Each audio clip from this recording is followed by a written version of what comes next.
Method of preparation of hello arrange हो चुका है, राइट।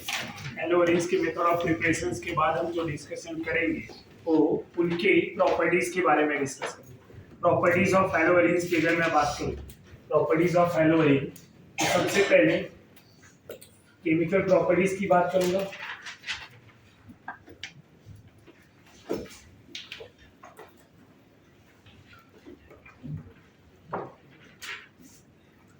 केमिकल प्रॉपर्टीज, अब इसमें समझना क्या है। सबसे पहले स्टूडेंट, ये जो है न्यूक्लियोफिलिक सब्स्टिट्यूशन को अगर मैं बात करूं तो nucleophilic substitution reactions hello arrange बहुत कम देते हैं, इनकी रिएक्टिविटी बहुत कम होती है। तो पहला जो टाइप रिएक्शन है that one is a nucleophilic substitution reaction. Nucleophilic substitution reaction, अब जो न्यूक्लियोफिलिक सब्स्टिट्यूशन रिएक्शन है ये होता क्या है। न्यूक्लियोफिलिक सब्स्टिट्यूशन रिएक्शन है, ये क्या होता है। अराइल हैलाइड लिया है हमने, क्या लिया है, अराइल हैलाइड। यहाँ पे अराइल हैलाइड लिया है और अल्काइल हैलाइड लिया है। अराइल हैलाइड लिया और क्या लिया है, अल्काइल हैलाइड। अराइल हैलाइड की रिएक्टिविटी अल्काइल हैलाइड से कम होती है, उसके दो रीजन। यहाँ कार्बन की इलेक्ट्रोनेगेटिविटी sp2 है, कार्बन हाइब्रिडाइजेशन sp2 है जो मोर इलेक्ट्रोनेगेटिव है। यहाँ कार्बन sp3 है, sp2 ज्यादा इलेक्ट्रोनेगेटिव होता है किससे, sp3 से। दूसरा रीजन ये है कि ये हैलोजन में लोन पेयर होने से ये रेजोनेंस शो करेगा, और रेजोनेंस शो करेगा तो इन हैलोजन और कार्बन के बीच में पार्शियल डबल बॉन्ड कैरेक्टर होगा। क्या होगा, पार्शियल डबल बॉन्ड कैरेक्टर। ये sp3 होने के रीजन से यहाँ पे कोई भी रेजोनेंस नहीं होगा। जब रेजोनेंस नहीं तो ये प्योर सिंगल बॉन्ड होंगे। क्या होंगे, pure single bond. And pure single bond है, इनका बॉन्ड लेंथ ज्यादा होगा, इसका बॉन्ड लेंथ कम होगा, जिसकी वजह से alkyl halide are more reactive than aryl halide. Alkyl halide are more reactive than aryl halide. ये रीजन समझ में आ रहा है। रीजन इज कि कार्बन एंड हाइड्रोजन के बीच में जब रेजोनेंस कराएंगे तो क्या होगा, partial double bond character, partial double bond character.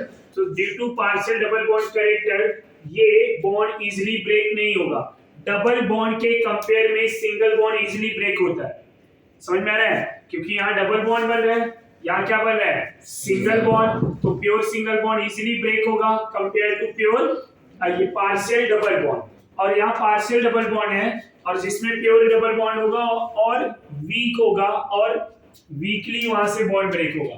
तो इनमें कार्बन हाइड्रोजन के बीच में प्योर सिंगल बॉन्ड, इसमें पार्शियल डबल बॉन्ड। तो पार्शियल डबल बॉन्ड का बॉन्ड जो है ब्रेक नहीं होगा, जिसकी वजह से अल्काइल हैलाइड इजीली रिएक्ट करता है कंपेयर टू अराइल हैलाइड। अब यहां तक कोई कंफ्यूजन। अब इनके अगर न्यूक्लियोफिलिक सब्स्टिट्यूशन रिएक्शंस की बात करें तो इनमें आपके सिलेबस में एक रिएक्शन दिया होगा। सबसे पहले प्रिपरेशन ऑफ फेनॉल, फेनॉल बनाना है बाय यूजिंग क्लोरोबेंजीन। तो अगर मैं क्लोरोबेंजीन लेता हूं स्टूडेंट, क्लोरोबेंजीन, इसको NaOH से रिएक्ट करा दूं। किससे रिएक्ट करा दूं, NaOH। यहां at 623 kelvin temperature under 300 atm pressure, under 300 atm pressure जब क्लोरोबेंजीन को हम रिएक्ट कराते हैं तो ये क्लोरोबेंजीन कन्वर्ट हो जाता है फेनॉल में। किसमें कन्वर्ट होता है, फेनॉल। समझ में आ रहा है आपको, प्लस NaC। दूसरा, अगर यहीं पे कोई नाइट्रो ग्रुप लेके आ जाऊं, कोई नाइट्रो ग्रुप लेके आ जाऊं, उसको NaOH के साथ रिएक्ट करा दूं। अब जो टेम्परेचर यहाँ 623 है, अब वो टेम्परेचर कम हो जाता है। समझ में आ रहा है, अब वो टेम्परेचर क्या हो जाता है यहाँ पे, कम। तो ये जो टेम्परेचर है 440 to 470 के रेंज में हो जाता है, 440 to 470 के रेंज में हो जाता है। तो हम यहाँ पे रेंज टेम्परेचर भी लिख सकते हैं, 448 के आसपास यहाँ पे एग्जैक्ट टेम्परेचर होता है, राइट। अब इसको जब रिएक्ट कराएंगे तो ये ऑर्थो नाइट्रोफिनॉल में चला जाता है। समझ में आ रहा है आपको? ऑर्थो नाइट्रोफिनॉल, दो नाइट्रो ग्रुप आया तो क्या होगा? दो नाइट्रो ग्रुप आया तो क्या होगा? अब यहां नाइट्रो आने से क्या हो रहा है जरा ध्यान में रखेंगे। नाइट्रो ग्रुप आने से मेरी रिएक्टिविटी बढ़ रही है, राइट। तो यहां पे टेम्परेचर क्या हो जाएगा? और कम। यहां टेम्परेचर और कम, यहां 368 kelvin temperature by heating dinitrophenol मिल जाएगा। क्या मिल जाएगा? डाइनाइट्रोफिनॉल। और अगर तीन नाइट्रो ग्रुप यहां पे ले लिया, तीन नाइट्रो ग्रुप यहां पे ले लिया, तब क्या हो जाएगा?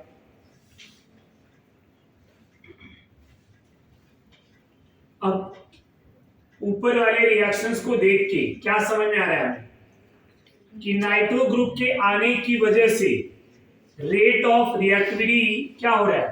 इंक्रीज हो रहा है। तो जब रेट ऑफ रिएक्टिविटी इंक्रीज हो रहा है, यहाँ टेम्परेचर क्या लेना चाहिए? वार्म करना है। वार्म मतलब 50 to 60 डिग्री सेल्सियस टेम्परेचर। कितना? 50 to 60 डिग्री टेम्परेचर।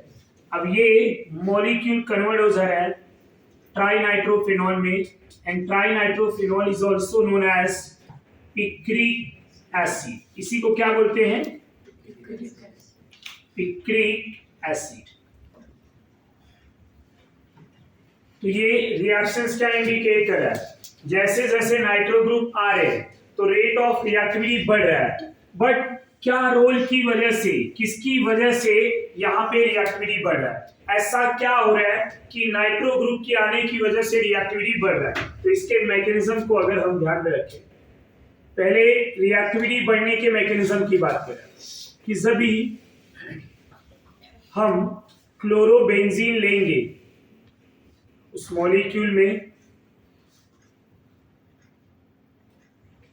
यहां पे नाइट्रो ग्रुप ले ले। अब इस डबल बॉन्ड को आप कोई भी डायरेक्शन में लिख सकते हैं, समझ में आ रहा है? ऐसे भी ले लिया तो क्या हो? यहां क्लोरोबेंजीन है, यहां नाइट्रो ग्रुप। नाइट्रो ग्रुप इस तरह से होता है, समझ में आ रहा है? अब होगा क्या? जब OH माइनस आएगा तो इस कार्बन पे अटैक करेगा। जैसे इस कार्बन पे अटैक किया, ये पाई बॉन्ड ब्रेक हो जाएगा।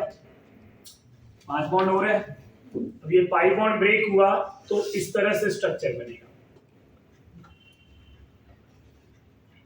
समझ में आ रहा है? और ये नाइट्रोजन डबल बॉन्ड O और इस तरह से यहां माइनस चार्ज, क्या ग्रुप रहेगा? Minus charge. और क्या होगा स्टूडेंट? ये इस तरह से। अब जरा ये स्ट्रक्चर देख लीजिए और बताइए, यहां तक समझ में आ रहा है या नहीं? अब क्या होगा? ये निगेटिव चार्ज यहां पे बन रहा है, अब यहां पे एज ए इंटरमीडिएट ये बन रहा है। अब यहां पे नाइट्रो ग्रुप क्या करेगा? अगर नाइट्रो के एग्जैक्ट स्ट्रक्चर की बात करें तो यहां प्लस होता है, यहां माइनस होता है, राइट, ओवरऑल न्यूट्रल। अब ये ग्रुप क्या करेगा? अपने बॉन्ड को तोड़ देगा। अपने बॉन्ड को तोड़ा तो ये यहां पे डबल बॉन्ड हो जाएगा रेजोनेंस में। समझ में आ रहा है? तो ये वाला रेजोनेंस में यहां पे बना रहा हूं।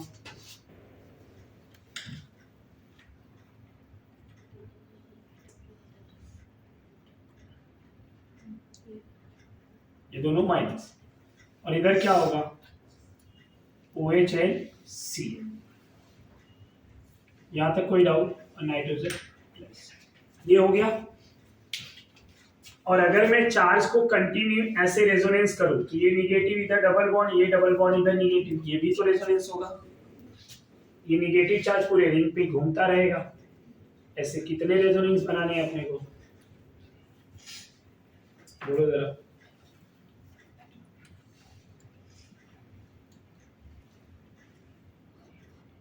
अब क्या करना है नेक्स्ट वाले में? नेक्स्ट वाले रेजोनेंस में क्या करना है? ये निगेटिव इधर डबल बॉन्ड, ये डबल बॉन्ड इधर निगेटिव। समझा या नहीं?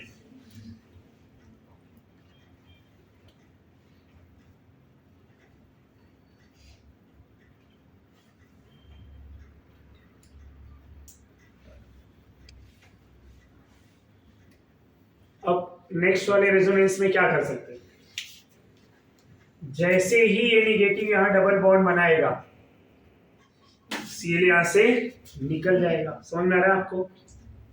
नहीं समझा? तो स्टूडेंट इस रेजोनेंस से आपको क्या समझ में आ रहा है? ये रेजोनेंस से हमने क्या समझा कि यहाँ पे जो नेगेटिव चार्ज बन रहा है, नाइट्रो ग्रुप नहीं रहता तो ये रेजोनेंस तो बनते ही बनते, बट नाइट्रो ग्रुप के आने की वजह से ये वाला भी एक रेजोनेंस बन गया। और nitro group strong electron withdrawing group होते हैं, तो ये जो नेगेटिव चार्ज है उसको ये क्या कर रहा है, स्टेबलाइज कर रहा है। तो nucleophilic substitution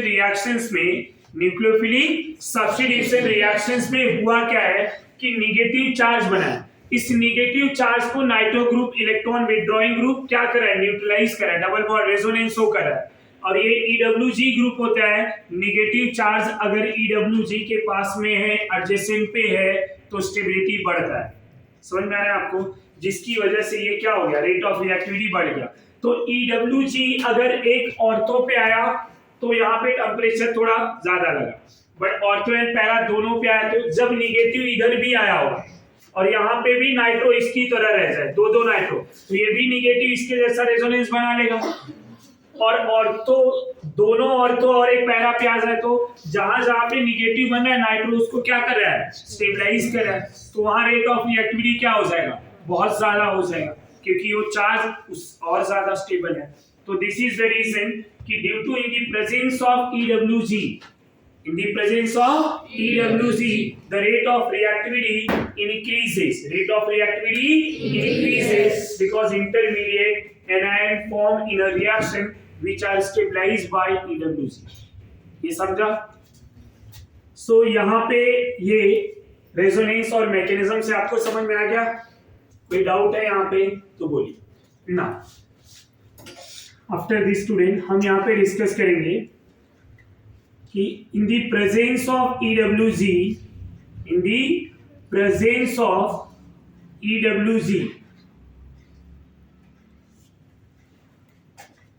rate of reactivity increases. अब जितना ज्यादा EWG आएगा उतना ज्यादा रेट ऑफ रिएक्टिविटी होगा। अगर यहीं पे क्वेश्चन ये पूछा जाए कि बताइए किसकी रेट ऑफ रिएक्टिविटी ज्यादा है, हमने क्लोरोबेंजीन ले लिया, राइट, हमने नाइट्रोक्लोरोबेंजीन ले लिया, एक नाइट्रो ग्रुप, हमने डाइनाइट्रोक्लोरोबेंजीन ले लिया, दो नाइट्रो ग्रुप, हमने ट्राइनाइट्रोक्लोरोबेंजीन ले लिया और पूछा इनमें रिएक्टिविटी बताओ कौन ज्यादा रिएक्टिव है, तो आप क्या बोलेंगे? अब रिएक्टिविटी ऑर्डर की बात करें तो which one is the more reactive? Chloro is less than orthonitro, which are less than dinitro, and trinitrochlorobenzene is a more reactive. समझा? बट कहां पे वो ध्यान में रखेंगे, किसकी ऑर्डर की बात करें? Nucleophilic substitution reaction. स्टूडेंट अगर ये न्यूक्लियोफिलिक ना होता, इलेक्ट्रोफिलिक होता तो तब तो ये ऑर्डर ही अलग होता। समझ में आ रहा है? ये हम रिएक्शन कौन सी बात करें? न्यूक्लियोफिलिक। न्यूक्लियोफिलिक में रेट ऑफ रिएक्टिविटी क्या होगा?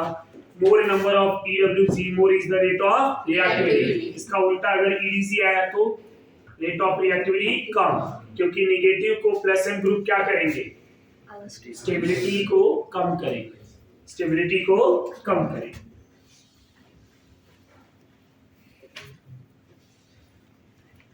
दूसरा रिएक्शन, एनिलीन अगर मुझे बनाना है क्लोरोबेंजीन से, क्या बनाना है? Aniline. So how will you prepare aniline from chlorobenzene? ये क्लोरोबेंजीन ले लिया, अमोनिया ले लिया, क्यूप्रस ऑक्साइड ले लिया, बाय हीटिंग क्या होगा? बाय हीटिंग 470 रेंज के टेम्परेचर पे इसके 2 मोल, यहाँ पे 2 मोल, ये प्रोडक्ट एनिलीन बनेगा। क्या बनेगा? एनिलीन। और copper chloride plus reaction balance. यहां तक समझ में आ रहा है? कोई डाउट है तो बोलिए। ये रिएक्शन है प्रिपरेशन ऑफ एनिलीन का। अब न्यूक्लियोफिलिक सब्स्टिट्यूशन में एक मैकेनिज्म आता है जिसको हम बोलते हैं बेंजाइन मैकेनिज्म, जिसका रिएक्शन हम यहाँ पे डिस्कस करने वाले हैं कि बेंजाइन मैकेनिज्म क्या होता है, पहले वो समझें। इंटरमीडिएट बेंजाइन फॉर्म होता है।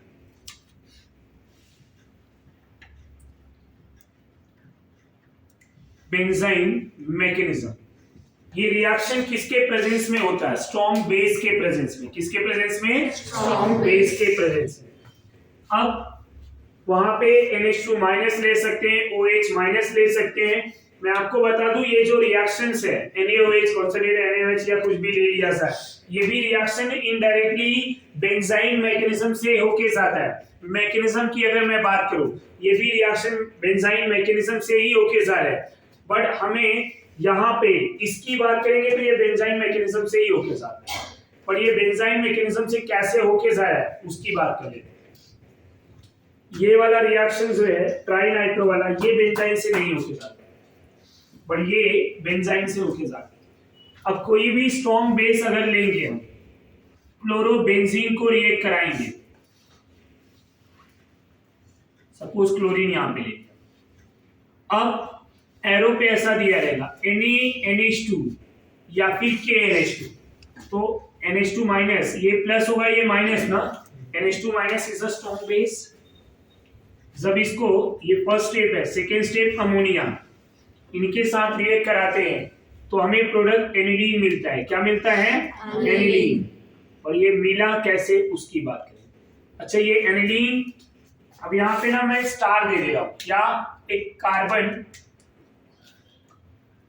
ये ऐसा स्टार दे दिया तो ये इधर भी आ रहा है, या कार्बन 14 भी ले सकते हैं, और यही NH2 जो है इधर कार्बन या इधर दोनों में से कहीं पे भी इधर भी आ रहा है, और ये स्टार इधर ही है। समझ में आ रहा है आपको? अब ये ऐसा हुआ क्यों? ऐसा क्यों हुआ? दोनों जगह पे आ रहा है और दोनों इक्वल अमाउंट आएंगे, दोनों का अमाउंट जो है वो क्या है? इक्वल। अब ये पार्ट ना आपको रिएक्शन से समझेगा ही नहीं जब तक कि आप मैकेनिज्म पे ध्यान नहीं देंगे। ये रिएक्शंस का पार्ट ही नहीं, ये कहां से दो आ गए, कैसे हो गया, ये बताएगा बेंजाइन। अब हमें यहाँ पे बेंजाइन समझना है कि अगर मैं क्लोरोबेंजीन यहाँ पे ले लिया,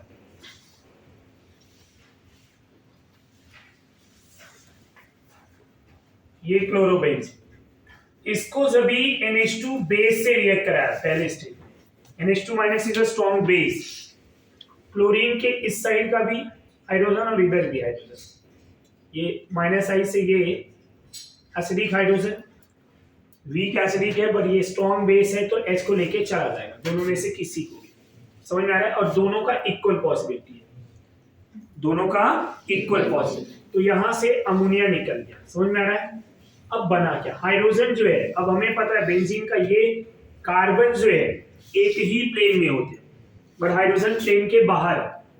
हाइड्रोजन कहाँ पे है? प्लेन के बाहर। ये ध्यान में रखेंगे, बेंजीन के जितने भी कार्बन है जो रिंग में एटम है, रिंग आर प्लेनार, क्या ये हाइड्रोजन रिंग में है? नहीं, रिंग के बाहर। तो हाइड्रोजन क्या है? नॉन प्लेनार है, प्लेन के बाहर है। अब यहाँ पे जो बनेगा स्टूडेंट, वो क्या बनेगा? ये Cl, ये बॉन्ड इधर ऐसा। अब यहाँ जो नेगेटिव बना है ये इस तरह से होगा ऑर्बिटल में, प्लेन के बाहर है ना, ये ऑर्बिटल लिख दिया, ये ना भी लिखे तो नॉर्मली।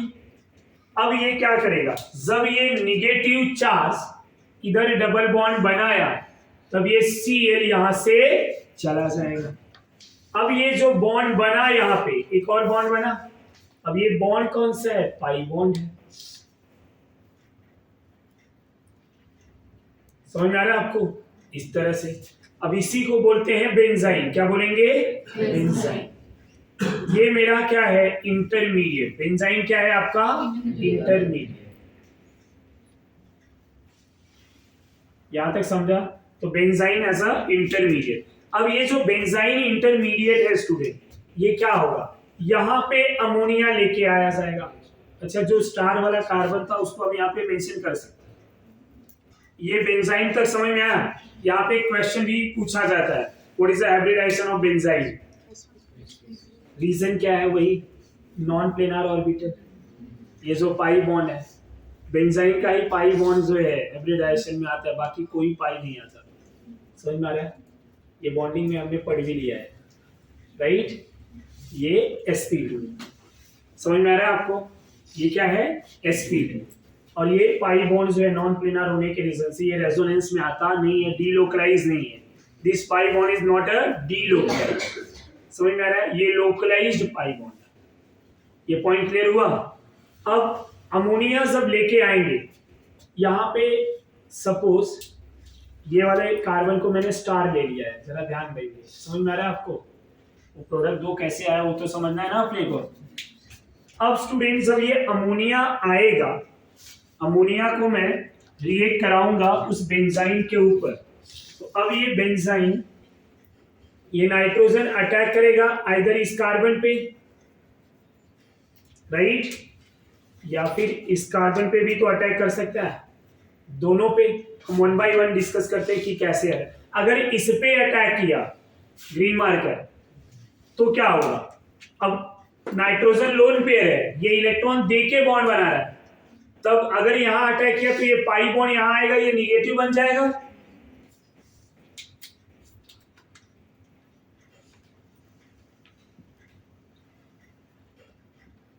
अब नाइट्रोजन ने इलेक्ट्रॉन पेयर दिया है तो नाइट्रोजन के ऊपर कौन सा चार्ज आएगा? ये समझ में आ रहा है? यहां तक कोई डाउट है तो बोलिए। अब यहां क्या आ गया? Negative charge. यहां तक कोई कंफ्यूजन? दूसरा, अब ये जो यहां से अटैक किया था स्टूडेंट, ये वाला पार्ट की बात करूं मैं इधर, तो यहां पे जब अटैक किया तो क्या होगा?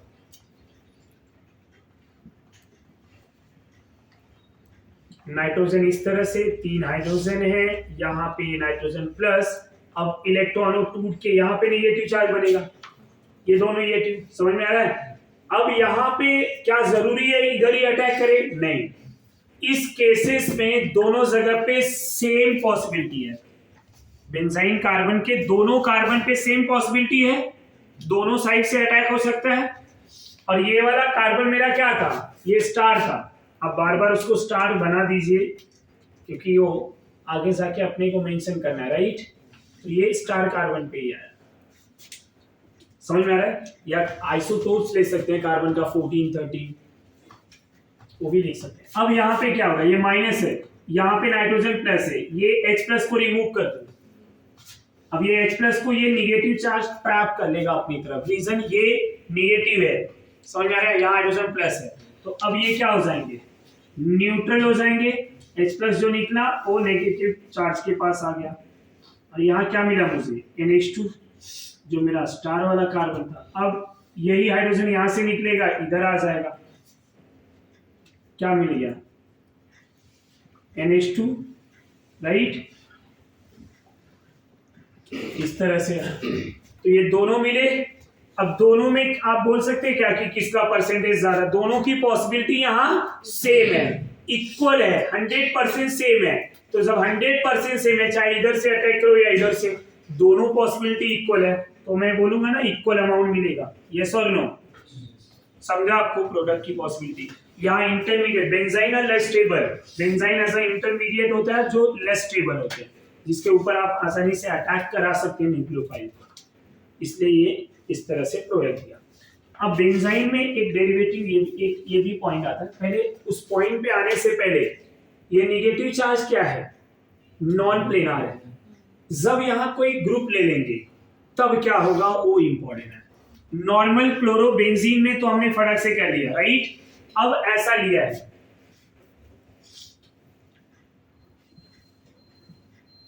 OCH3 ले लिया, यहां क्लोरीन ले लिया, इसको NH2 से रिएक्ट कराया। अब स्टूडेंट यहां 2 हाइड्रोजन की पॉसिबिलिटी नहीं है, यही हाइड्रोजन जाएगा। नहीं समझा? समझा मेरा बात? यहां Cl है, इसके बाजू में इधर से हाइड्रोजन जाएगा। अब यहां से हाइड्रोजन, ये वाला हाइड्रोजन गया तो क्या मिलेगा? सबसे पहले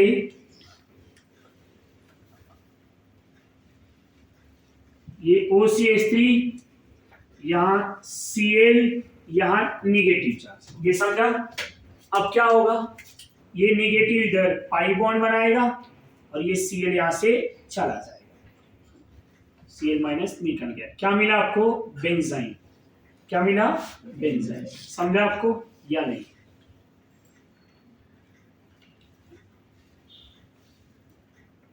ये बेंजाइन मिल गया। अब सवाल ये है, यहां दो जगह पे प्रोडक्ट बन सकते हैं ना, एक यहां और एक यहां। अब ऐसे केसेस में ना ये पूछा जाएगा मेजर कौन होगा, माइनर। यहां अच्छा इन प्रोडक्ट का नेम भी होता है, नेम मतलब जिधर Cl था उसी पोजीशंस पे डायरेक्टली NH2 आया तो डायरेक्ट सेम पोजीशन पे आया तो उस प्रोडक्ट को बोला जाता है डायरेक्ट सब्स्टिट्यूशन। क्या बोला जाता है स्टूडेंट? Direct substitution. और उसके एडजेसेंट पे आया तो उसको बोला जाएगा साइन सब्स्टिट्यूशन। नहीं समझा? समझ में आ रहा है या नहीं? एडजेसेंट पोजीशन पे आया तो क्या बोलेंगे? साइन। सेम पोजीशन पे आया तो डायरेक्ट। अब क्वेश्चन ये कि डायरेक्ट सब्स्टिट्यूशन मेजर होगा या साइन सब्स्टिट्यूशन मेजर होगा? नहीं समझा?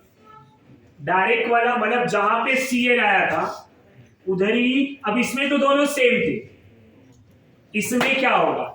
इसमें जो है आपको ये देखना होगा which one is the major and which one is the minor। अब सवाल ये था कि यहाँ पे जो निगेटिव बन रहे थे, निगेटिव चार्ज बन रहे थे, उस पे कोई ग्रुप ही नहीं है कि स्टेबिलिटी बढ़ाए या कम करे। अब जो बनेगा वहां देखना होगा कि what is the role of this OCH3। नहीं समझा मेरा भाई? समझ में आ रहा है? अब जरा अटैक करा लेते हैं यहाँ अमोनिया को। अच्छा ये NH2 और NH3 दोनों रहेगा, सेकेंड स्टेप में अपने को अमोनिया यूज करना है। अब अमोनिया को जब मैं लेके आऊंगा एज अ न्यूक्लियोफाइल तो स्टूडेंट यहाँ पे भी दो पॉसिबिलिटी बना सकते हैं हम लोग, बोले जरा है ना। एक तो इस पोजीशन पे मतलब साइन सब्स्टिट्यूशन, दूसरा direct substitution. Which one is the major product in this case?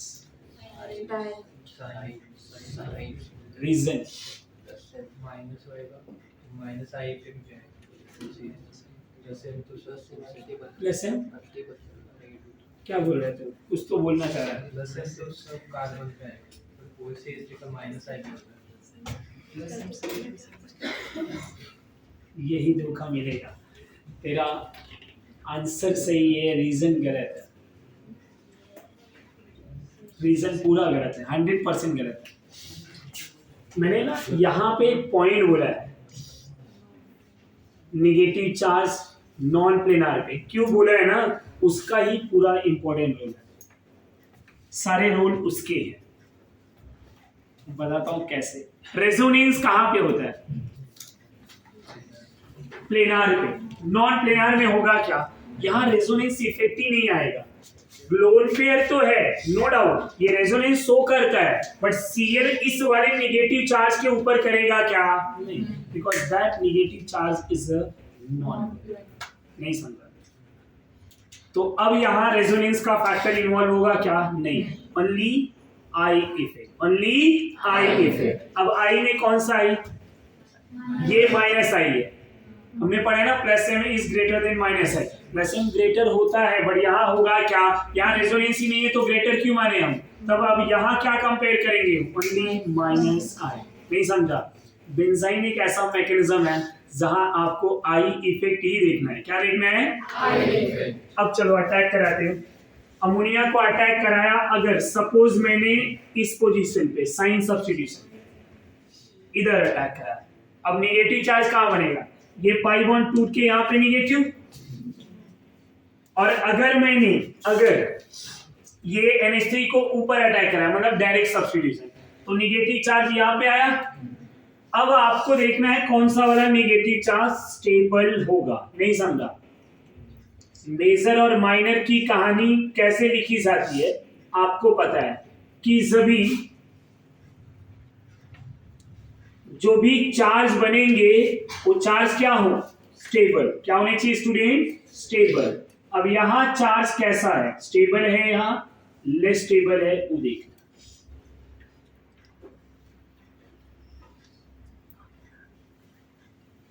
नहीं समझा ये पॉइंट? अब जरा बताओ दोनों नेगेटिव में कौन ज्यादा स्टेबल है? ये वाला। क्यों?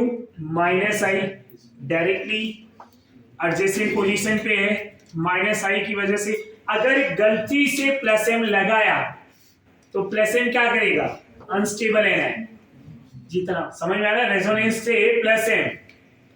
और जो तू बोल रहा था कि रेजोनेंस तो सब जगह है, मेटा पे तो रेजोनेंस ही नहीं है, तेरे थॉट ही गलत थे, नहीं समझा?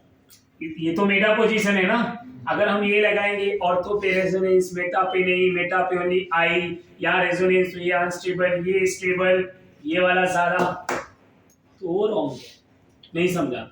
क्योंकि रेजोनेंस हो ही नहीं रहा ना। यहाँ कौन सा इफेक्ट अप्लाई होगा? Only I effect. बार बार ध्यान देना, बेंजाइन मैकेनिज्म में रेजोनेंस फैक्टर इन्वॉल्व नहीं होगा। रीजन जो नेगेटिव चार्ज बन रहे हैं वो नॉन प्लेनर ऑर्बिटल में है, सो ओनली आई इफेक्ट। अब आई जब आएगा तो क्या होगा?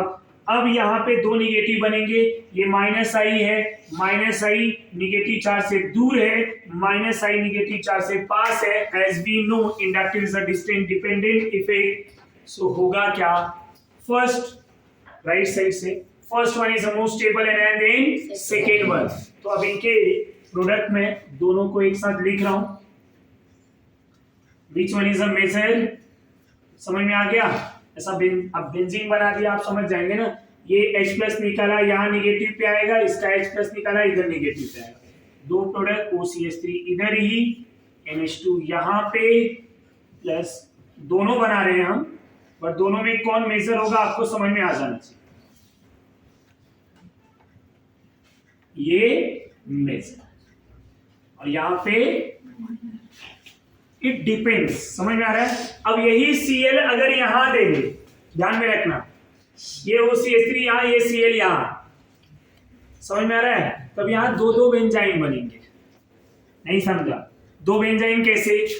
ये Cl इधर है, इसका भी हाइड्रोजन जा सकता है, इसका भी जा सकता है, बेंजाइन इधर भी बन सकते हैं, बेंजाइन इधर भी बन सकते हैं।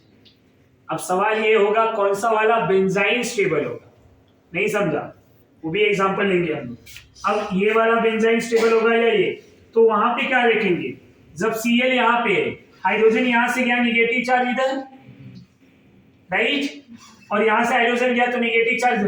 फर्स्ट स्टेप में भी जरा ध्यान देंगे, NH2H+ लेके गया था, तो पहले स्टेप में भी एनायन बन रहा है और दूसरे स्टेप में भी एनायन बन रहा है। अब कौन सा वाला बेंजाइन बनेगा उसके लिए क्या देखना है? वही निगेटिव चार्ज, वही आई इफेक्ट। अब इन दोनों में कौन ज्यादा स्टेबल?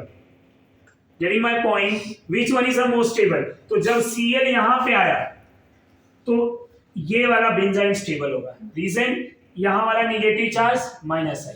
ये एग्जांपल लेंगे इसके बाद, जस्ट गो थ्रू इट्स।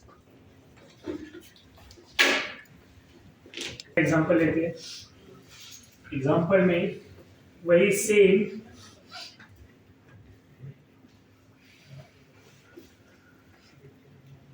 और एक बात है, जैसे कि बेंजाइन यहाँ बनाना है, इधर एक बॉन्ड नहीं है, बॉन्ड इधर इधर है, तो आप ये नहीं सोचेंगे कि वहां नहीं बनेगा।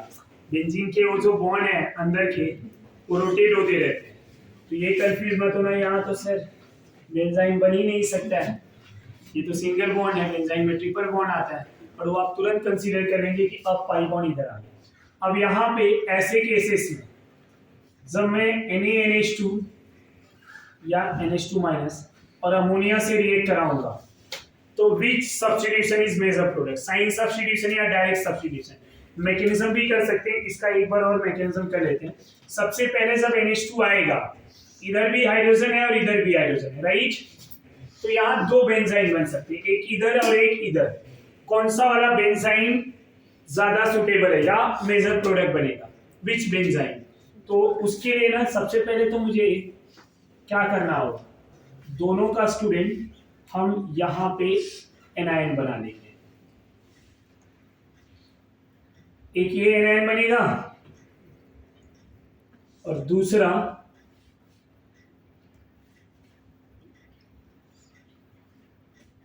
ये एनायन बनेगा। ये समझ में आ रहा है आपको? यहां तक कोई डाउट? अब कौन सा एनायन स्टेबल है वो हमें समझ में आ जा रहा है। कौन सा स्टेबल है? पहला स्टेबल है। तो जब पहला स्टेबल है तो दूसरे वाले को यहीं पे स्टॉप कर दे रहा हूं, आगे बढ़ ही नहीं रहा। मेजर बना रहे, बनाने का वो भी कर सकते हैं सेम,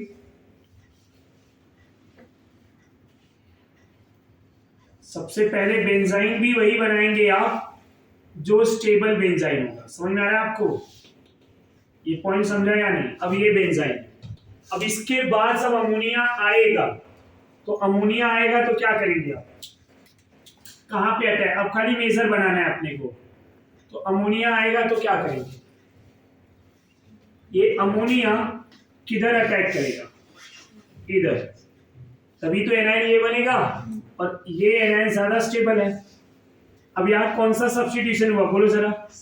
साइन सब्स्टिट्यूशन। कौन सा हुआ? Sign substitution. NH3 प्लस है, ये माइनस है, यहाँ OCH3 है। अब H प्लस निकल जाएगा और यहाँ पे डायरेक्ट सब्स्टिट्यूशन है। क्या है? Direct substitution. OCH3 और ये NH2। साइन सब्स्टिट्यूशन नहीं है। साइन या तो इधर या तो इधर होता। Cine is a minor, direct substitution is a major. तो ये आपका मेजर प्रोडक्ट। ये समझ में आ रहा है या नहीं आ रहा? बेंजाइन मैकेनिज्म का एप्लीकेशन समझ में आ रहा है? अब दूसरा एग्जांपल यहीं पे ले लूं, अगर ऐसे CH3 ग्रुप है, समझ में आ रहा है आपको? Cl यहां पे है, NaNH2। सवाल ये है कि अब कौन सा वाला बेंजाइन स्टेबल? सेकेंड वाला। रीजन प्लस आई है। कौन सा आई है? प्लस आई। हाइपर कंजुगेशन भी नहीं बनाएंगे, वो ध्यान में रखना।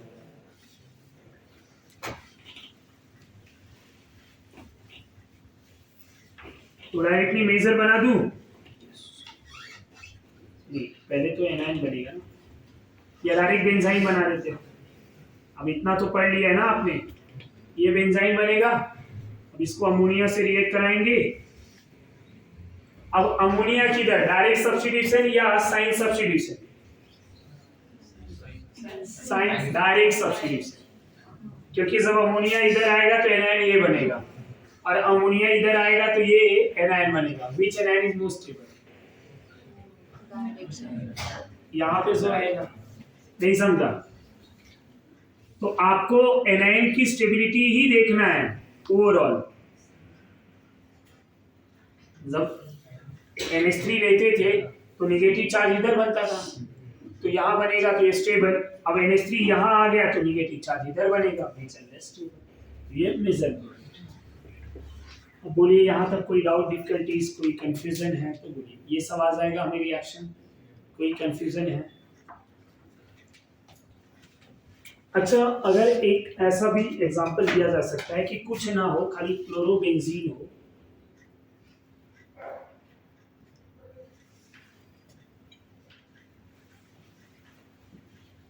NaNH2 लेके हीट कर दें। क्या कर दें? NaNH2 लेके हीट कर दें। तो अब ये होगा क्या? सबसे पहले तो ये बेंजाइन बना लेगा। समझ में आ रहा है? अब अपने पास कुछ है ही नहीं अटैक कराने का, हीट कर दिया है तो ये लेस स्टेबल होता है ना, ये डाइमर हो जाएगा। दो बार इसको कंसीडर करो, एक इधर एक इधर, दो बार कंसीडर करेंगे ना तो प्रोडक्ट कुछ इस तरह से।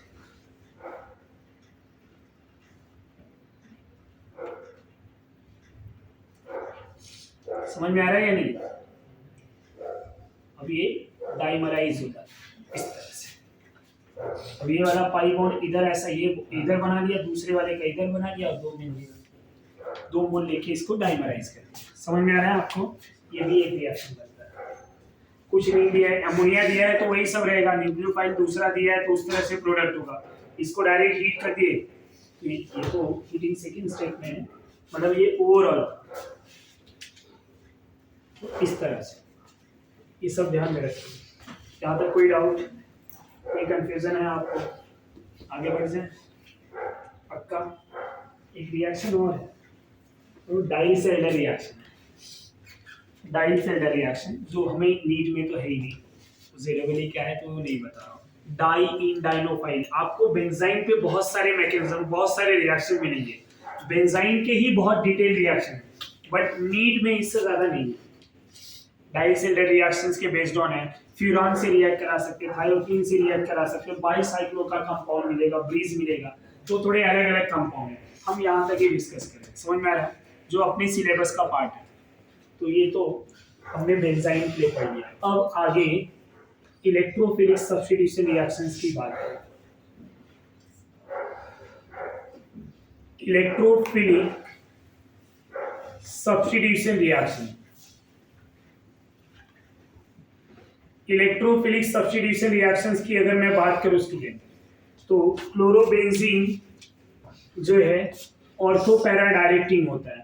और सबसे पहले जो आपने जीओसी में पढ़ा है वो कॉन्सेप्ट यहाँ पे यूज होगा, ये क्लोरीन है। क्लोरीन में कौन सा वाला फैक्टर ज्यादा इफेक्टिव होता है? Minus I is greater than reason 2p 3p। समझ में आ रहा है? Resonance is a weaker than inductive effect. तो अगर इंडक्टिव इफेक्ट यहाँ पे स्ट्रॉन्गर है तो क्या करेगा? ये इलेक्ट्रॉन क्लोरीन की तरफ जा रहा है, तो बेंजीन की इलेक्ट्रॉन डेंसिटी क्या हो रहा है? इलेक्ट्रॉन डेंसिटी डिक्रीजेस, तो इसकी रिएक्टिविटी क्या होगा? डिक्रीज होगा। किसके कंपेयर में? ये क्लोरोबेंजीन किसके पैरेंट एटम से बना है? बेंजीन से ना। तो बेंजीन के कंपेयर में क्लोरोबेंजीन की रिएक्टिविटी क्या होगा? कम। क्या होगा? कम। समझ में आ रहा है? बट अगर मैं कोई इलेक्ट्रोफाइल लेके आ रहा हूं तो कहां पे अटैक करेगा? कोई इलेक्ट्रोफाइल लेके आ रहा हूं तो कहां पे अटैक करेगा?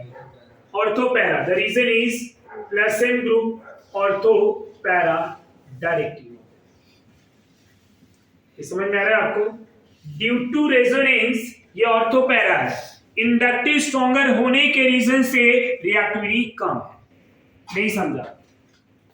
ड्यू टू रेजोनेंस जो भी इलेक्ट्रोफाइल आएगा कहां पे आएगा? ऑर्थो एंड पैरा पे, पर इसकी रिएक्टिविटी वीक है, कम है।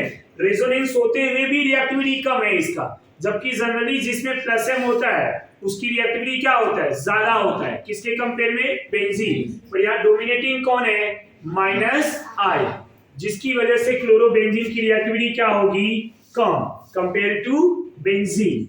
यहाँ फर्स्ट रिएक्शन हम पढ़ेंगे क्लोरीनेशन। क्या पढ़ेंगे? क्लोरीनेशन। और स्टूडेंट हमने ये पढ़ा भी है कि इलेक्ट्रोफिलिक सब्स्टिट्यूशन कितना इजी है। सब रिएक्शन एक जैसे, जैसे बेंजीन वैसे क्लोरीन। बट यहाँ पे अब क्लोरोबेंजीन लिया है, ऑलरेडी एक क्लोरीन है। अब हमने ये पढ़ा है कि chlorobenzene is a ortho para directing. जब क्लोरीन लेके आएंगे AlCl3 बाय हीटिंग क्या हो जाएगा? बोलो। अब ये क्लोरीन कहां पे अटैक करेगा? Ortho and para. Ortho and para, एक ऑर्थो पे दूसरा पैरा पे, एक ऑर्थो पे दूसरा पैरा पे। अब दूसरा जब पैरा पे अटैक करेगा तो इस तरह से प्रोडक्ट बनेगा। बाई प्रोडक्ट क्या बनेंगे? HCl। दोनों में मेजर कौन होगा? Para. Para is major, ortho minor, ये मेजर प्रोडक्ट होगा। ये समझ में आ रहा है आपको? ये क्लोरोबेंजीन। अब यहीं पे स्टूडेंट इलेक्ट्रोफाइल की बात करें तो मैं आपको बता दूं कि AlCl3 है, लुईस एसिड है, इलेक्ट्रॉन ले लेता है तो Cl प्लस बन जाता है। ये मेरा इलेक्ट्रोफाइल है, प्लस AlCl4 माइनस। अब ये मैकेनिज्म आपने बेंजीन वाले पार्ट में पूरा डिटेल पढ़ा हुआ है इलेक्ट्रोफिलिक सब्स्टिट्यूशन का, तो मैकेनिज्म यहाँ डिस्कस नहीं कर रहे हैं, खाली इलेक्ट्रोफाइल कैसे प्रोड्यूस किया है वो बता दिया। अब ये इलेक्ट्रोफाइल अटैक करेगा इसके ऑर्थो एंड पैरा पे। सिमिलरली अगर मैं ब्रोमिनेशन की बात करूं तो क्लोरोबेंजीन ले लिया, इसको ब्रोमीन से रिएक्ट करा देंगे, एरो पे दिया रहेगा Br2Fe या FeBr2 ऐसा दिया रहेगा। समझ में आ रहा है? इसमें भी कभी कभी स्टूडेंट FeCl2 भी दिया रहता है। अब FeBr2 क्या बनाएगा? सबसे पहले ये Fe और Br2 कंबाइन होकर FeBr3 बना देता है, और वहां FeCl3 which are Lewis acid. समझ में आ रहा है? और ये ब्रोमीन के साथ फिर रिएक्ट करके Br plus and FeBr4 minus बना लेगा। अब यहाँ पे प्रोडक्ट क्या मिलेगा हमें? सेम क्लोरीन ऑर्थो, ये क्लोरीन यहाँ पे है, इसके ऑर्थो पे ब्रोमीन आएगा और पैरा पे ब्रोमीन आएगा। इसका नेम क्या होगा? मैं इसको बेंजीन को ऐसे भी लिख सकता हूं, इसका नेमिंग क्या होगा? ऑर्थो ब्रोमो, अल्फाबेट में ब्रोमीन पहले आएगा, ortho bromo chloro benzene, para bromo chloro benzene, plus बोलेगा HBr।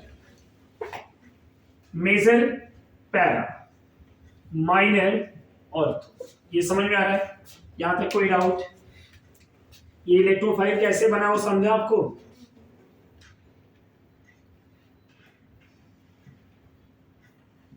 पहले ये FeBr3 बनता है, समझ में आ रहा है? यही Br जो है FeBr3 से कंबाइन होके Br प्लस, तो आपको मिल गया क्या? इलेक्ट्रोफाइल। तीसरा रिएक्शन जो होगा नाइट्रेशन होगा। क्या होगा? नाइट्रेशन। अब नाइट्रेशन रिएक्शन में कौन सा ग्रुप आएगा? पढ़ा हुआ है हमने, NO2 प्लस, इसको क्या बोलते हैं? Nitronium ion. क्या बोलेंगे? Nitronium ion. जब क्लोरोबेंजीन का नाइट्रेशन कराया जाएगा, क्या कराया जाएगा student? Nitration. Concentrated HNO3 and concentrated H2SO4, जब इनको रिएक्ट कराया जाएगा बाय हीटिंग, तो क्या मिलेगा? Ortho nitrochlorobenzene, para nitrochlorobenzene, where para is major, ortho minor. ये सब रिएक्शन में कुछ है ही नहीं, बाई प्रोडक्ट वाटर। ये सब रिएक्शन में क्या है? अब हमने पढ़ा है कि HNO3 और H2SO4 को जब रिएक्ट कराते हैं तो क्या मिलता है? Electrophile NO2 plus. बेंजीन में डिस्कस किया हुआ है। अब डायरेक्ट फ्रीडल क्राफ्ट की बात करें। फ्रीडल क्राफ्ट रिएक्शन जिसमें दो होते हैं, one is alkylation, one is alkylation, other one is acylation. सबसे पहले हम यहां बात कर लेते स्टूडेंट अल्काइलेशन का। जैसे आपने बेंजीन के लिए फ्रीडल क्राफ्ट पढ़ा है, वैसे यहाँ पे अभी इसका क्लोरीन से आने से क्या रोल हो रहा है? क्लोरीन से आने से खाली एक ही रोल है कि ऑर्थो एंड पैरा पे दो प्रोडक्ट बनेंगे, where para is major, ortho is minor. Chlorine नहीं था, खाली बेंजीन रहता तो एक ही प्रोडक्ट आके बेंजीन पे अटैक कर लेता। अब यहाँ पे अगर मैं डायरेक्टली क्लोरोबेंजीन ले लूं और मैं यहाँ पे मिथाइल क्लोराइड डायरेक्टली ले रहा हूं, AlCl3 ले लूं, तो क्या होगा? ऑर्थो एंड पैरा दो प्रोडक्ट मिलेंगे। अब मैं खाली कोई एक प्रोडक्ट लिखूंगा, दूसरा आप लिखेंगे, लिख पाएंगे? ये CH3 ऐसा ऑर्थो पे आया ना, ऐसा सेम क्या होगा? पैरा आपको लिखना है। अब पैरा मतलब CH3 पैरा पे आ जाएगा, नहीं समझा? अब स्टूडेंट यहीं पे अगर मैं क्लोरोबेंजीन ले लूं और सेम लाइक क्लोरोब्रोमीन भी रिएक्शन करेगा, समझ में आ रहा है? इसको इथाइल क्लोराइड से रिएक्ट करा दूं, AlCl3/18, क्या होगा बोलो? अब यहां ऑर्थो एंड पैरा पे इथाइल आ जाएगा, chlorine as it is. Isopropyl ले लिया तो आइसोप्रोपाइल आएगा, क्योंकि यहाँ इंटरमीडिएट में कार्बोकेटायन बनता है, इलेक्ट्रोफाइल कार्बोकेटायन, तो रीअरेंजमेंट भी हो सकता है। ये सब पढ़ा हुआ है कहाँ पे? बेंजीन वाले चैप्टर में। ये तो था अल्काइलेशन। अगर मैं असाइलेशन की बात करूं तो असाइलेशन में, अल्काइलेशन में कोई R प्लस आता है और असाइलेशन में कौन सा ग्रुप आएगा? RC double bond O plus, RC double bond O plus. अब ये RC double bond O plus है तो होगा क्या स्टूडेंट? जब भी क्लोरोबेंजीन लेंगे, इस क्लोरोबेंजीन को अगर हम असाइल ग्रुप के साथ रिएक्ट करा दें, किसके साथ? असाइल ग्रुप के साथ, AlCl3। अब ये पूरा ग्रुप है, मैं यहाँ पे रिएक्शन लिखूंगा ऐसा, Cl ले लिया, AlCl3 के प्रेजेंस में, फिर R is any alkyl, R is any alkyl, तो यहाँ पे C double bond O R मिलेगा। जैसे ऑर्थो पे वैसे ही पैरा पे मिलेगा। समझ में आ रहा है आपको? अब ये इलेक्ट्रोफाइल कैसे मिला उसकी भी बात कर लेते हैं। RC double bond O Cl AlCl3, जब ये इधर से ऐसे जाएगा, RC double bond O plus, ये मेरा इलेक्ट्रोफाइल मिला, और AlCl4 माइनस कंजुगेट बेस। ये समझ में आ रहा है आपको? तो स्टूडेंट क्लोरोबेंजीन ले लिया जाए, उसको एसिटाइल क्लोराइड के साथ अगर रिएक्ट कराया जाए AlCl3, तो क्या मिलेगा? ऑर्थोक्लोरो acetophenone, parachloro acetophenone, common name है। यहाँ Cl ये C double bond O CH3, इसको एसिटोफिनोन बोलते हैं। अब इसी तरह ये ऑर्थो का प्रोडक्ट है, ये पैरा आ जाएगा, ऑर्थो पैरा दो बनेंगे, where para is major ortho minor. हमें दोनों लिखना है, अगर आपने पीपी करके छोड़ दिया तो समझ जाओ, जैसे कल सीसी करके छोड़ दिए थे। नाउ यहां क्लोरोबेंजीन ले लूं मैं, एसिटिक एनहाइड्राइड ले लिया अगर स्टूडेंट। अब आपको ये भी बताया ना कि असाइलेशन में आइदर मैं एसिटिक एनहाइड्राइड ले लूं या फिर क्लोराइड ले लूं, एसिड हैलाइड या एनहाइड्राइड, दोनों में से कोई भी ले सकते हैं। AlCl3 बाय हीटिंग क्या होगा? अब ये ग्रुप को चाहिए तो ओपन कर लो, समझने में आसानी होगी। ये CH3 यहां से बॉन्ड टूटेगा जब इसका H आएगा तो यहां पे आ जाएगा। बाई प्रोडक्ट या मेन प्रोडक्ट दोनों सेम।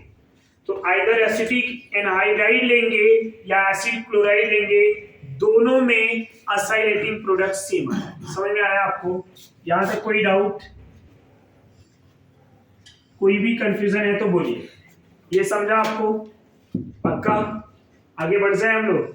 ये था असाइलेशन रिएक्शन। इसके बाद reaction with metal, reaction with metal. Metal के साथ अगर मैं रिएक्ट करा दूं तो क्या होगा? सबसे पहले अगर क्लोरोबेंजीन ब्रोमोबेंजीन को मैग्नीशियम मेटल के साथ रिएक्ट करा दिया, ये क्लोरोबेंजीन है, magnesium metal in the presence of dry ether, समझ में आ रहा है आपको? बाय हीटिंग क्या मिलेगा?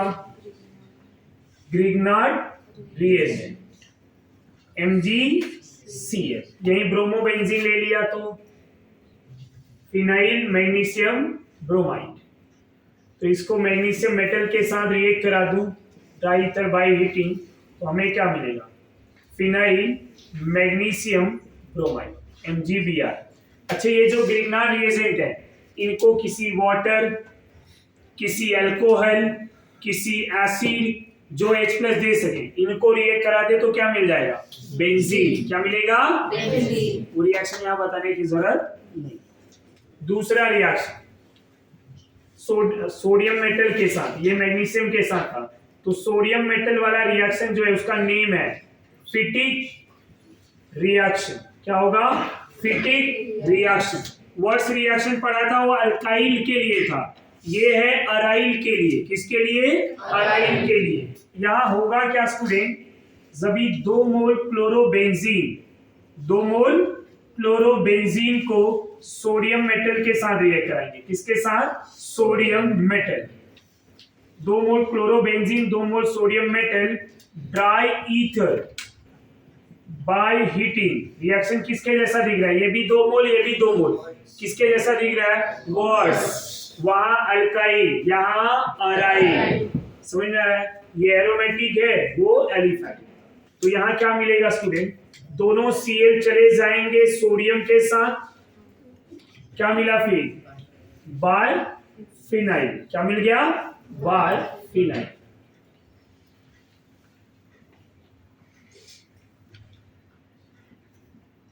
प्रोडक्ट मिला बाय फिनाइल। प्रोडक्ट क्या मिला? Biphenyl. यहां तक समझ में आ रहा है आपको? कोई कंफ्यूजन है तो बोलिए। ये फिटिक रिएक्शन। एक और आ जाएगा, वर्ड्स फिटिक क्या होगा?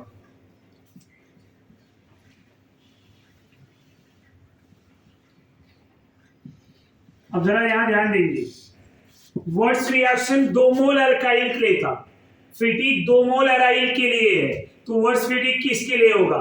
1-1 मोल। नहीं समझा? एक अल्काइल एक अराइल। वर्ड्स रिएक्शन ने जो है अल्काइल 2 मोल लेके किया था, फिटिक ने 2 मोल अराइल के लिए किया। अब वर्ड्स फिटिक क्या हो जाएगा? 1 अल्काइल 1 अराइल। नहीं समझा? बहुत इजी रिएक्शन है ये, words reaction, फिटिक reaction and words फिटिक reaction.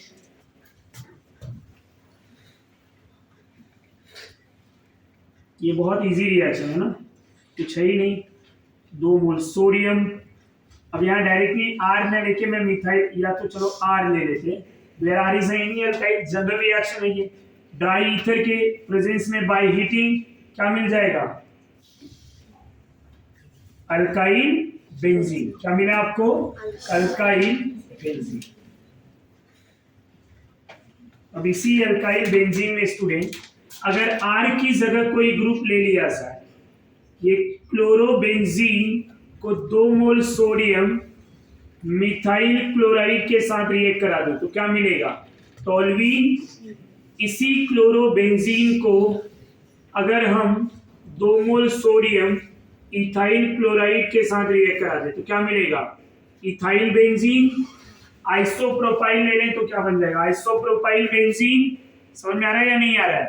तो ये जो रिएक्शन है वर्ट्ज-फिटिंग रिएक्शन किसके लिए होता है? और preparation of alkyl benzene. Preparation of alkyl benzene. समझ में आ रहा है?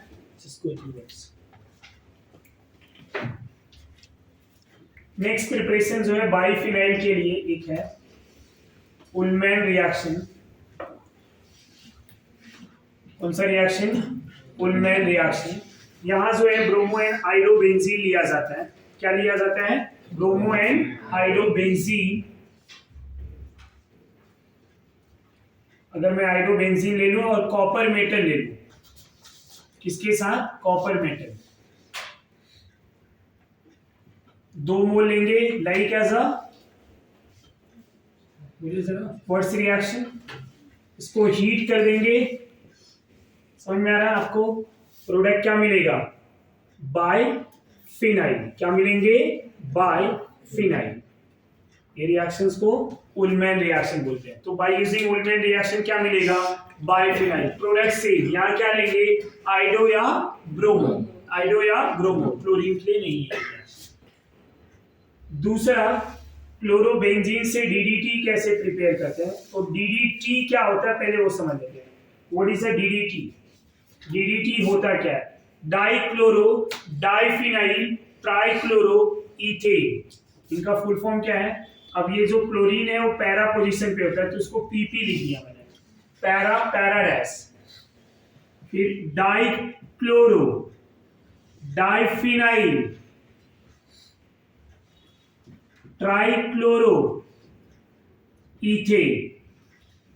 अब ये कैसे प्रिपेयर किया जाएगा? जब भी क्लोरोबेंजीन लेंगे, क्लोरोबेंजीन के पैरा पोजीशंस के हाइड्रोजन के ऊपर अटैक कराया जाएगा।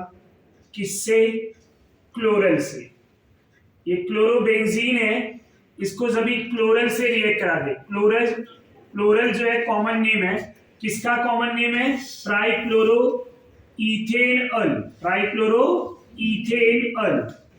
इस तरह से मैं ले रहा हूं, ये 3 क्लोरीन है, राइट? तो ट्राइक्लोरो इथेनॉल 1 2 ना। Trichloro ethanol is known as a chloral. Chloral के नाम पे फेमस है, याद रखेंगे। Chloral is a common name in the presence of concentrated sulfuric acid which act as a dehydrating agent, water remove करेंगे। कैसे? ये चला गया। अब स्ट्रक्चर क्या बनेगा?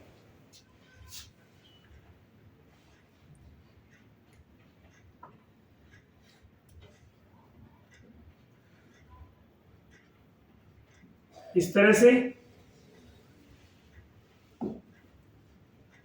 बॉन्ड लाइन बना तो समझ जाएंगे।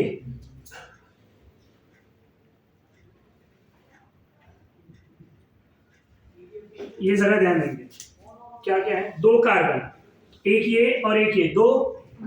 इस कार्बन पे 3 क्लोरीन, ये कार्बन ही है, एक इधर एक इधर, इधर खाली एक हाइड्रोजन है। समझ में आ रहा है? तो ये क्या हो गया?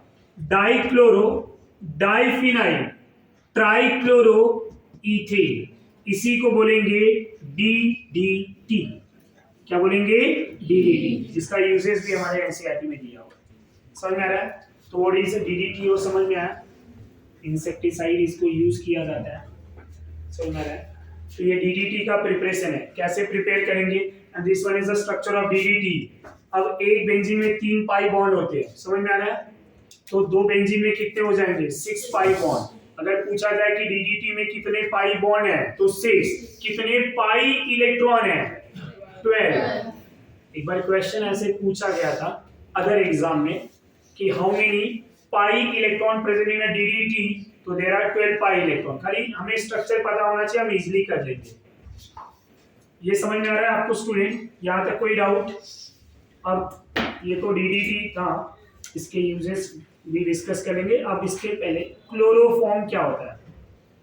अब ये चैप्टर खत्म हो चुका है। इस चैप्टर में नीड पॉइंट ऑफ व्यू जो कुछ इंपॉर्टेंट रिएक्शन और भी है उनके बारे में डिस्कस करेंगे। क्लोरोफॉर्म क्या होता है उसकी बात करें तो इट इज अ CH-Cl3। क्या होते हैं ये? CH-Cl।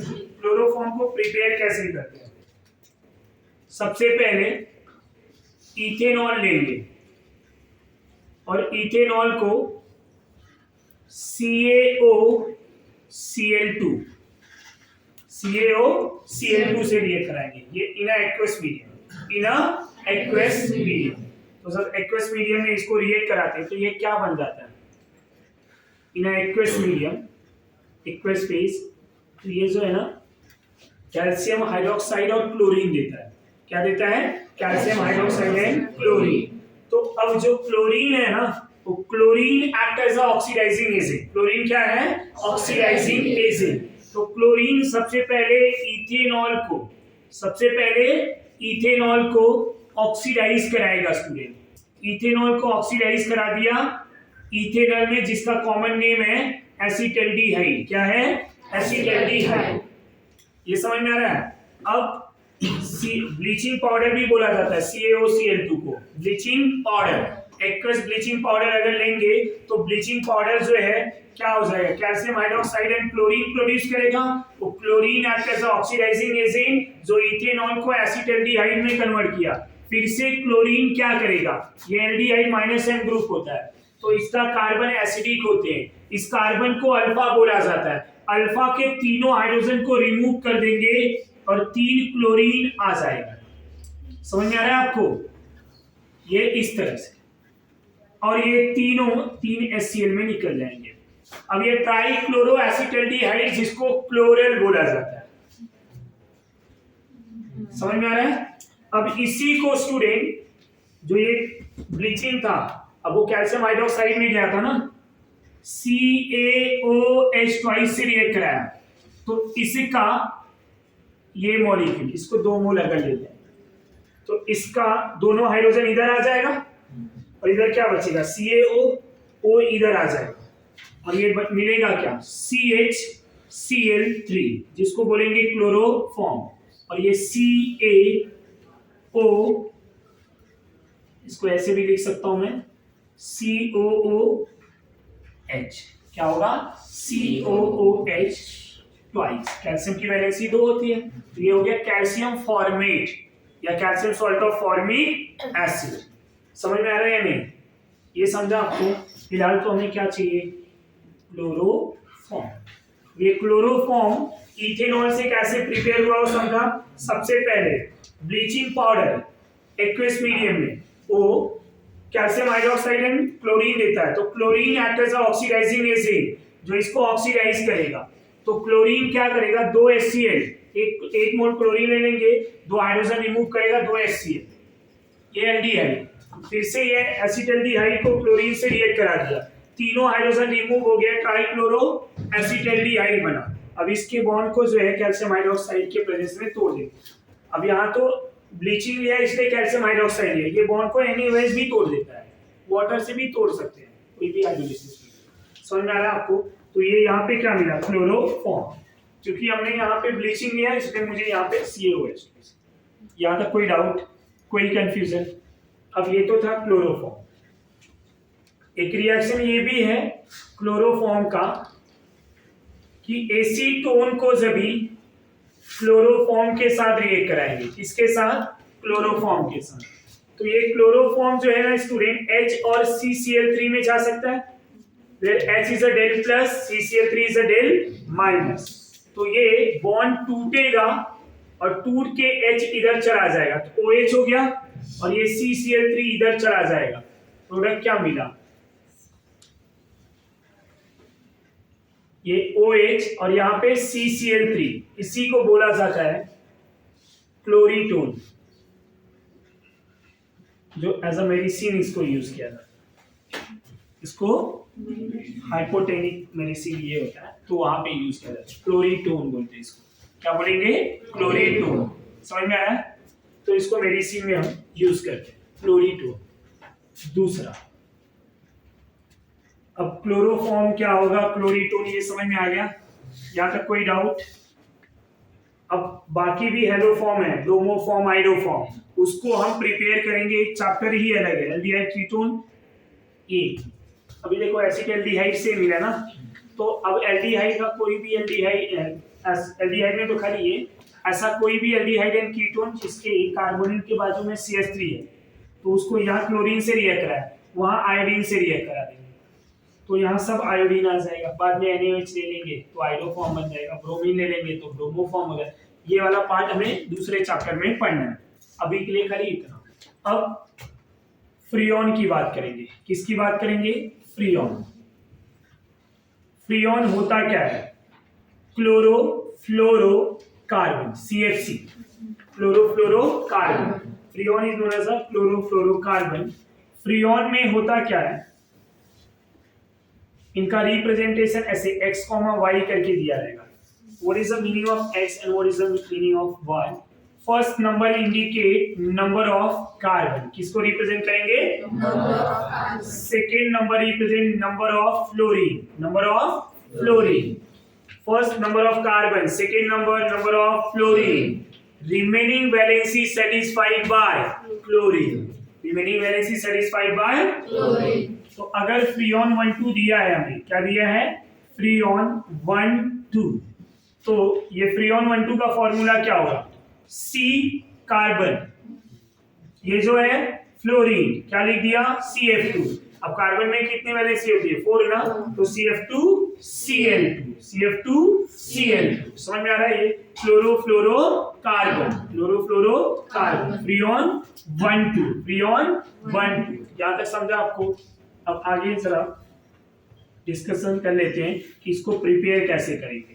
कार्बन टेट्रा क्लोराइड ले ले, कार्बन टेट्रा क्लोराइड, इसका शॉर्ट्स रिएक्शन करा दे। कुछ क्लिक हो रहा है? चलो, शॉर्ट्स अगर मैं COF2 से ले लूं, अब यहाँ पे क्या है पता है? डाई फ्लोराइड में 2 फ्लोरीन है, 2 इधर 2 इधर, नहीं समझा? तो क्या मिल जाएगा? CF2Cl2 प्लस COCl2, तो क्या मिल गया हमें? Freon 1,2, Freon 1,2। ये एज अ कूलेंट यूज किया जाता है रेफ्रिजरेटर और ये सब में। समझ में आ रहा है? एज अ सॉल्वेंट, ये सब जगह पे हम इसको यूज करते हैं। इसका यूजेस तो हम NCERT से रीड कर लेंगे। अब ये समझ में आ गया आपको? यहाँ तक कोई डाउट? फ्रियोन पढ़ लिया हमने, क्लोरोफॉर्म पढ़ लिया, DDT पढ़ लिया, ये सब पढ़ लिया। अब इसके बाद जो बचता है वो आता है हमारा यूजेस। यूजेस में सबसे पहला यूजेस CH2Cl2 डाइक्लोरोमीथेन, दूसरा यूजेस CHCl3 क्लोरोफॉर्म, तीसरा uses CHI3 iodoform which act as antiseptic and all. Fourth one is Freon, Freon 1,2 ही आपके सिलेबस में। And the fifth one is carbon tetrachloride CCl4. The sixth one is DDT, इनका use. ये सब के uses आपको point wise लिखना है from NCERT। समझ में आ रहा है? यूजेस के बाद आपका चैप्टर ये कंप्लीट हो जाता है। समझ में आ रहा है? यूजेस के बाद ये चैप्टर